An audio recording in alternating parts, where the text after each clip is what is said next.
Howdy, folks. I'm Chris Connor, the host of CC Life Science and Life Science Marketing Radio. I've got a good one for you today as we discuss a different model for startup valuations. I learned a lot, and I'm sure you will too. Before we get started, I know planning season is coming and the fourth quarter is approaching. Both of those are good triggers to think about creating some new unique content for your business. Regardless whether you are a startup or a mature brand, someone should be telling your story on all the relevant channels.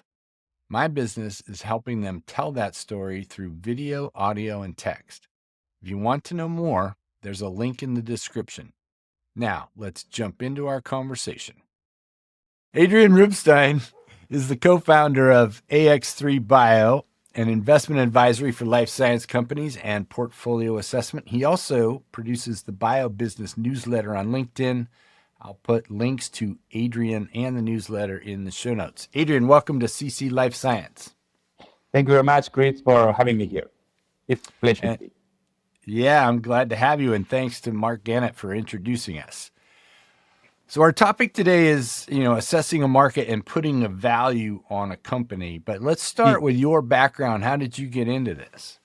Okay, it's a long story. I hope that nobody's flagging out after that. But my background is in molecular biology. I got a master's degree in molecular biology. Been working on, for like 4 years, something like that, in basic research in cancer. And after that, I wanted to learn more about what is outside the molecular biology, and then went to get a degree in pharmacy. And after that, I wanted to learn more about the clinical setting. When you study basic science, you don't get access to most of the translational kind of a deal. So I went over there working on a hospital, a big hospital, working on a clinical research, helping them with all the epidemiology kind of a deal, working on how to do the protocols, statistics, and all these kind of things. And after that, I said, maybe there's a time to go to the pharma and understand what is going on in the private sector. So I went over there and worked like 10 years in Novartis and also in Merck, but in the US it's called EMD Serono. I don't know, it's a trademark kind of a deal.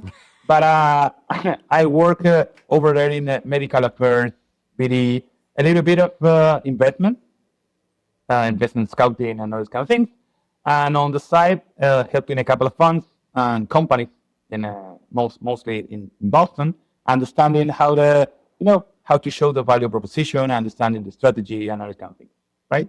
And after a couple of years, I said, well, maybe there's a sweet spot to join together two departments that usually don't work together, that is science and economy. And so maybe there's a way in which we can get more science into finance, some finance into science, and help investors, understanding the full potential on a life science company. That's where we are right now. Nice. All right. So tell us a little bit more about AX3 Bio, and then we'll jump into the actual work and science that you're putting into the finance. Yeah, that's great. As I mentioned 2 minutes ago, it's like AX3 Bio. It's a company that merged science and business and economics to understand what is going on in the company and understand the potential for a company. Life science is a long game, and it's good to understand the science, but it's also good to understand where is the market fit, what is the market that you're targeting, and how the economic framework might look like in this company. Right? So that's the main idea behind the company. Right. So let's talk about figuring out what the market is. And you make your assessment based on the science, if I'm understanding it correctly, rather than some sales projections, which are based on something else. Yeah. So talk about the difference and the advantage. Yeah.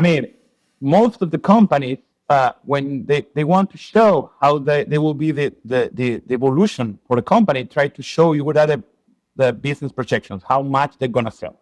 If it's vials, if it's medical devices or whatever, right? So we said, yeah, that's great. Tell me what are the assumptions and the strategy behind the numbers you're showing me.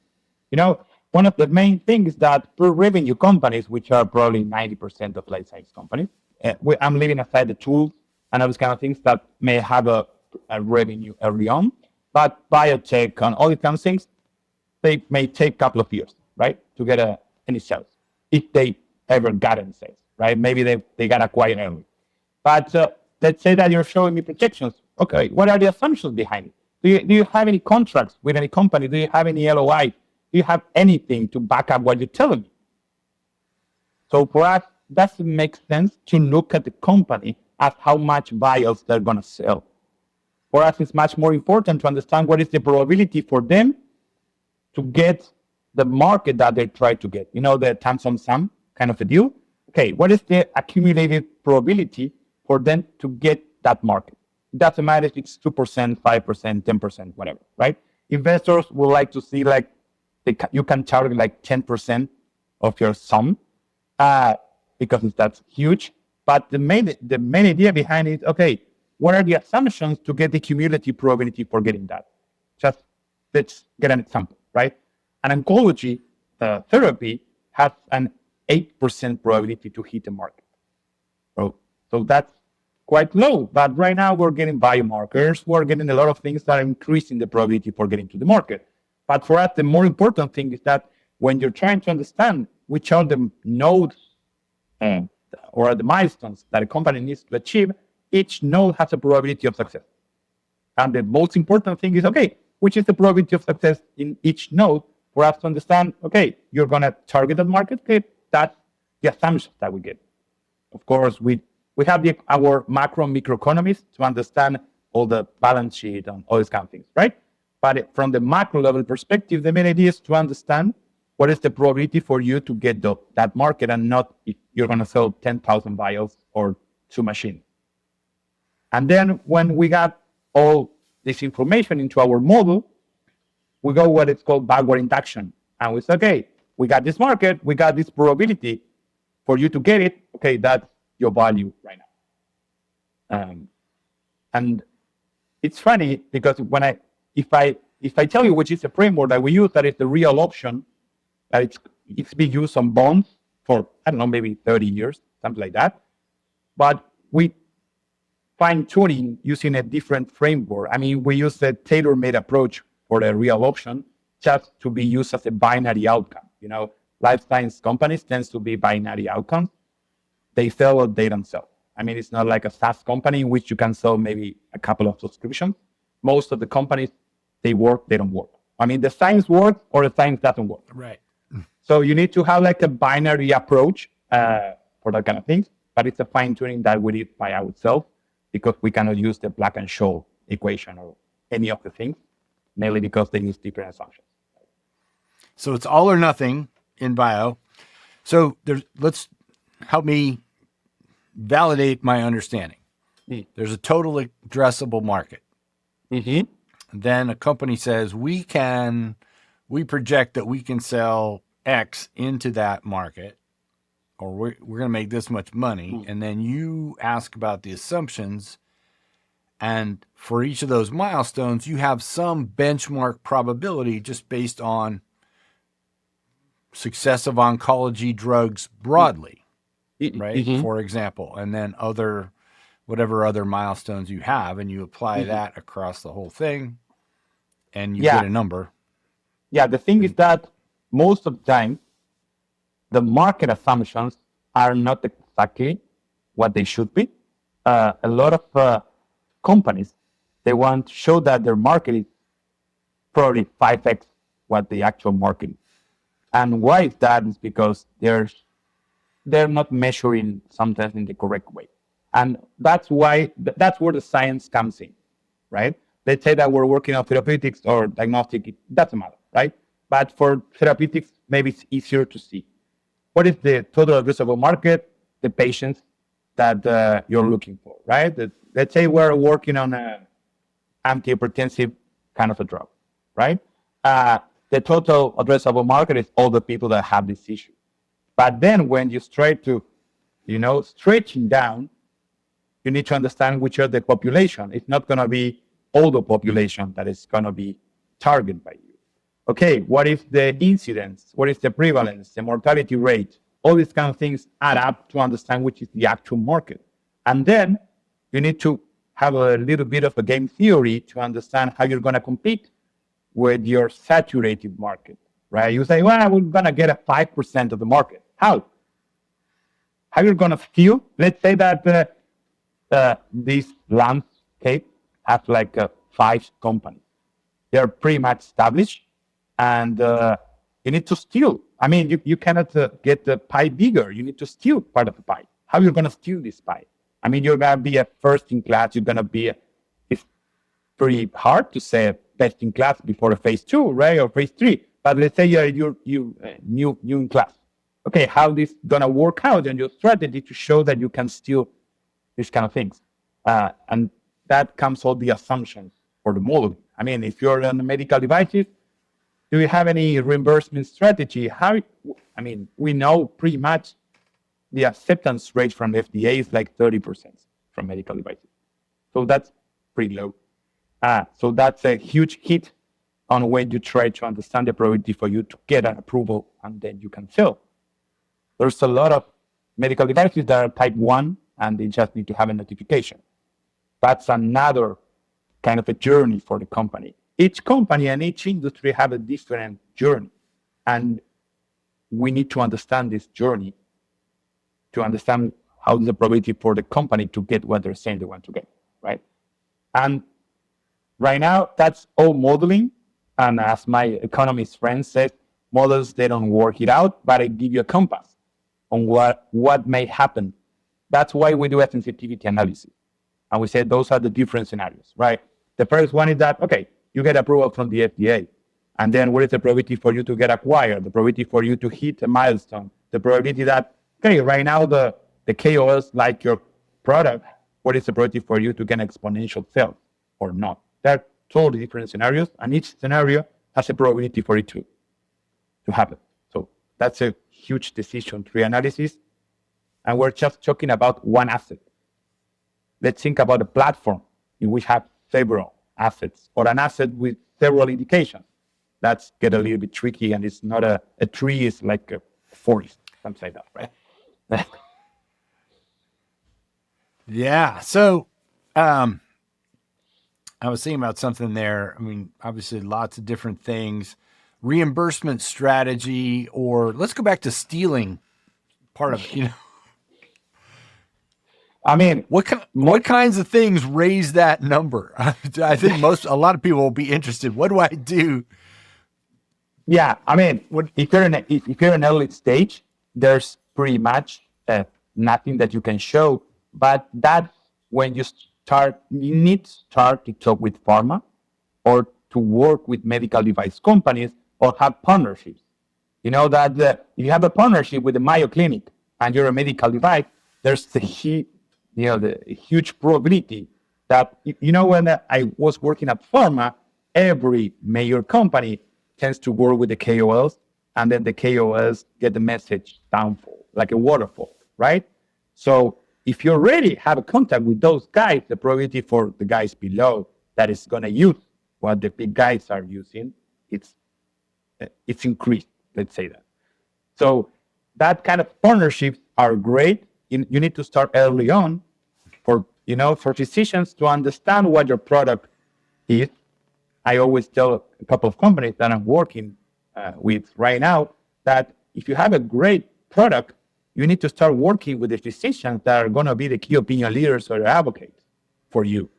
And if you can get a paper talking about what's going on with your product, it's like an expansion wave. Everybody has a top of mind. And once you get in the top of mind of people, I don't want to see it's easy, but it's easier. And it's going to increase those probabilities. If you're in the therapeutic area, you need to start talking with the pharma early on, just for them to know what's going on, so you don't lose the train. And it's not like, okay, I'm going to do after I have a CMC or a pre-IND approval or whatever. No, you need to start, it's like ants work. You need to start baby steps, and then for people to know what is going on, and then to update them. I always tell a company that they need to have a newsletter for not just for investors, but potential investors.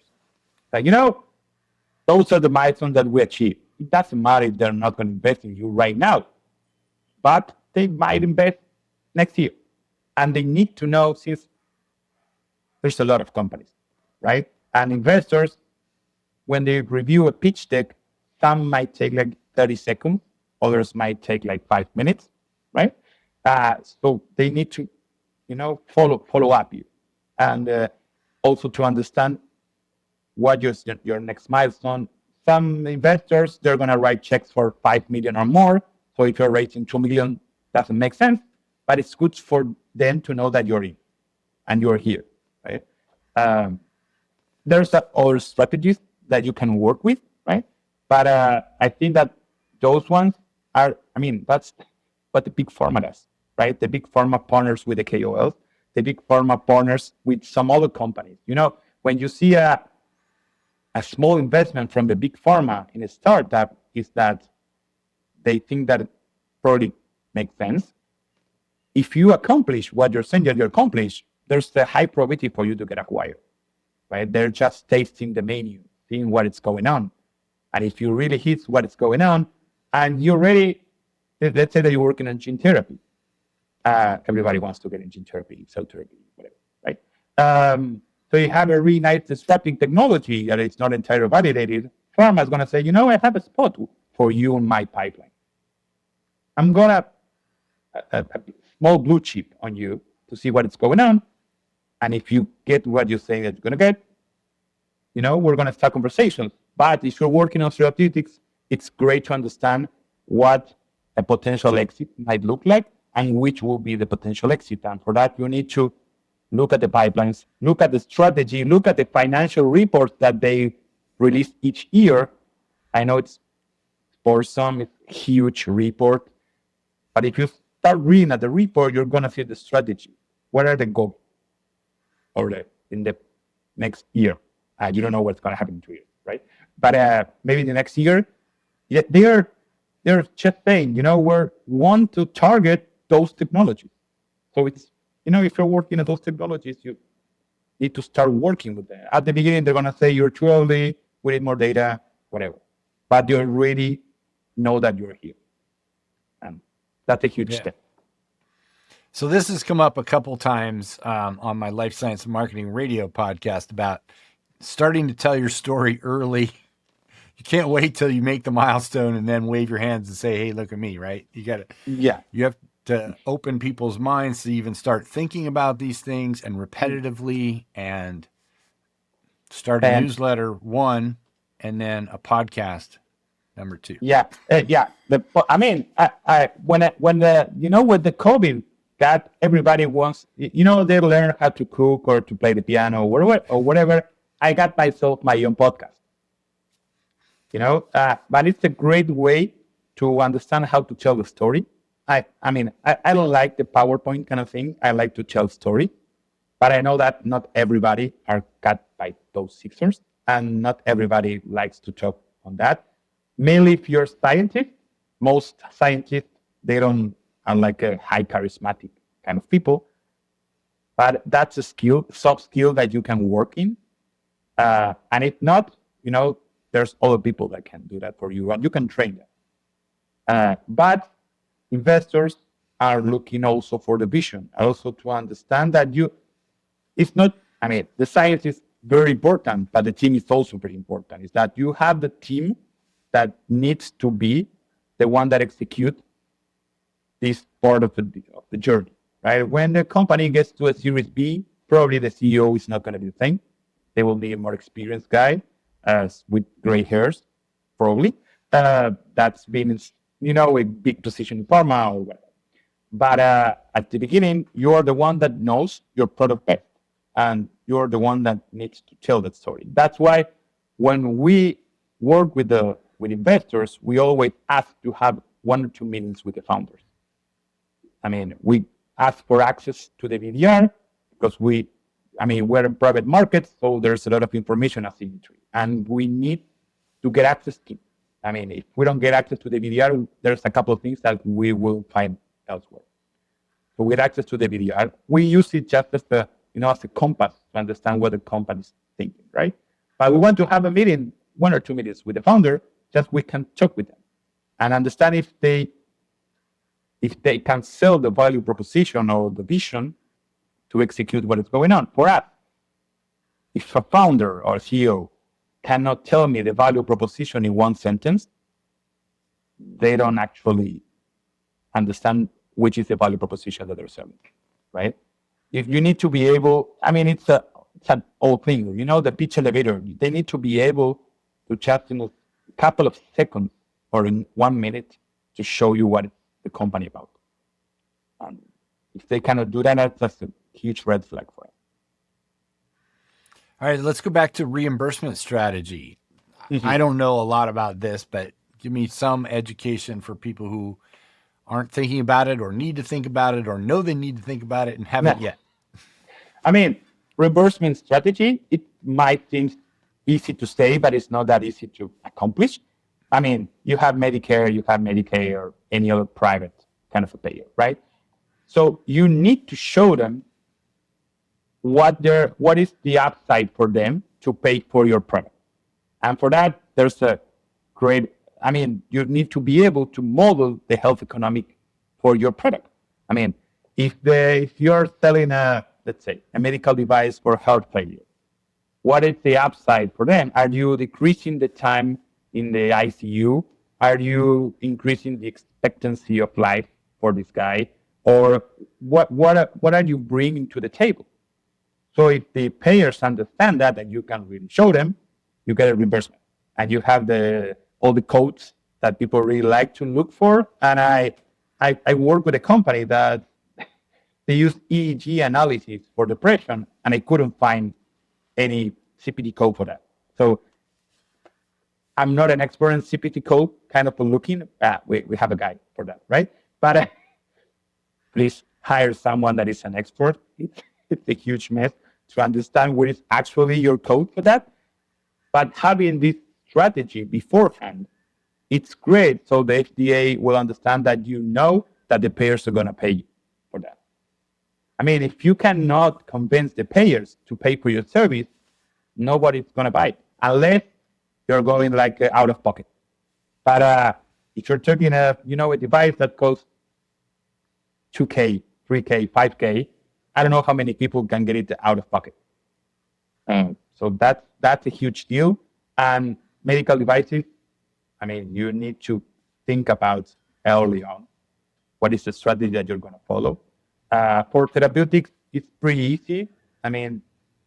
Unless the market is so saturated that you have 20 different compounds. If you have 20 different compounds, you need to have a health economic analysis. Because the payer is going to say, I have 20 other different molecules. Why do I need to approve yours? Well, because we can decrease whatever variable that is important, and we're better than the best in class right now, or whatever. You need to convince them. If the market is 1 or 2 compounds, probably you don't need to do that. That's why you need to have the pre-approval or the pre-meetings with the FDA, right? To say, what do you need from my side? If it's an orphan drug designation, they're going to pay for that because there's nothing on the market. And then you have, what is called the golden ticket. I don't know if you heard that a company got a golden ticket from Duchenne and just sold it for $150 million. So if you got a golden ticket from the orphan drug designation, you get an early assessment for an approval, and you can sell this ticket. That's a different story, right? That's one other thing. But yeah, it's really important. And when we assess the company early on, probably they don't need to have all the strategy in place, but they need to have something working on.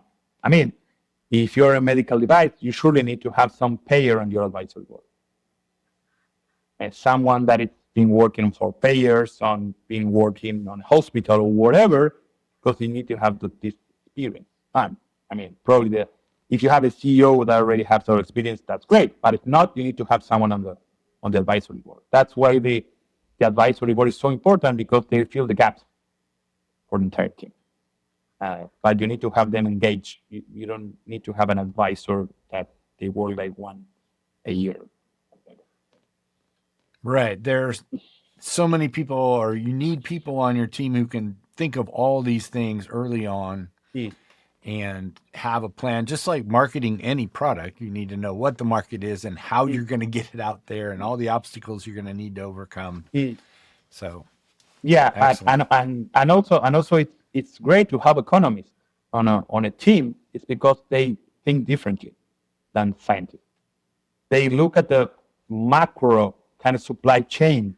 I mean, uh, we happened to assess a couple of companies that are economists and understood that there was a vertical integration between one of the companies from the portfolio with venture capital and the company they were assessing, right? And when you have synergy on a portfolio, makes a lot of sense. But there was economists saying that, you know what, this company can be vertically integrated with this one. And those concepts from horizontal integration, vertical integration, are pretty much economical terms and not science. So you need to have a multi-experience team. I mean, I always like to work on that way. The great thing is that we also have right now, two financial engineers. And financial engineers are great at working for valuations. And they understand which is if you're working, understanding that, companies change their risk profile once they advance on the journey. The risk profile in the beginning is not the same at the end. So what is called the WAC or the risk assessment change in every step of the way. I need to be able to understand how this risk change for different scenarios. So they're great at understanding this kind of thing. And the good thing is that most of the thoughts are pretty well known in software or in other industries that are much more mature. Life science is not mature enough right now. So there's a lot of things to work on, a lot of new assessment and new technologies that can bring from the other industry to try to accomplish that. And that's the great thing about economists, that they've been working on different industries. So that makes a lot of sense. Right. Because scientists, very focused, thinking if we make this thing and it works, we're done. Yeah, exactly. And not thinking about a bigger picture of how it fits with other things and all the obstacles. So you're talking, when you're talking about risk assessment there, you're not talking about, patient risk or product risk. You're talking about going to market risk, all the different things that could impede you. And not just that, it's the risk for the company to fail. Yeah. 99% of the companies are going to fail. It's no secret. But the thing is that when you advance on your journey and you validate and you de-risk your asset, this risk is decreasing over time. And you have investors that have more appetite for risk. Those are the early stage investors. And other investors that they don't want to deal with risk. They want to work with companies that already the risk part of the asset. And and they want to be a company that already the risk the asset is because they're writing bigger checks. It's not the same investing 1 million that investing 100 million. So that's a different appetite. But and also companies they don't have the same risk baseline. You cannot compare a company on early stage with company mid stage on later stage. They have different risks to fail. We've seen companies that already made an IPO and failed. Right? That's an idea. But the risk is also from the science side. One of the first companies that we assessed for an investor was an investor that wanted to invest in a post IPO company. This company already raised. It was like 2 years ago. They already raised like $400 million. They were working on a technology for cancer. There was a couple antibody with chemokine kind of assets, and they told us we want to invest in this company. And we said, okay, give me 1 month to understand what's going on with the company, right? And we assessed the technology, and we said it won't work. We then did the economic assessment and the valuation and everything, right? And they asked us why, and we said, look at the structure and what they want to accomplish, and then look like there were 5 other companies that did pretty much the same, and they all failed. And why is that? Because this molecular cascade makes no sense, and the stock value at that time, I don't recall, if I recall well, was like $60, and we said it's gonna fall. Do not invest in that. And they said, okay, great. Do you know which is the value for the stock right now? 0. $4. I mean, because they have some physical assets or something. Yeah, I mean, they have a therapeutic asset, but that wasn't the whole deal. The company had a new appointed board, and they were selling the shares. So we said, look at the CEO and the COO, they're selling the shares. I say that's a huge red flag. You cannot sell your shares. I mean, you're the chairman. So it wasn't, I mean, we got some information from the phase 2 a couple of months ago, and they failed the primary endpoint. And we knew this was going to fail, right? But that doesn't happen all the time. Some other thing, I mean, we come out with a company that is in early stage, right? But they're using AI for self-reprogramming. And that's, for me, was what blew my mind. I mean, they haven't validated entirely what is going on, right? But just thinking about how disruptive the convergence between 2 different technologies, right? We're working on self-reprogramming and AI to show us which are the different metabolic pathways that we need to change. And that's huge. I mean, I wrote a newsletter a couple of weeks ago about that, how they can change the transplant industry. Will they succeed or not? We don't know that yet, right? But, you know, this is not, I mean, there are 2 different ways of doing innovation, right? There's the incremental innovation and disruptive innovation. Disruptive innovation, we cannot get the light bulb from incrementally make it more efficient, the candle, right? So that's disruptive. And those technologies are disruptive.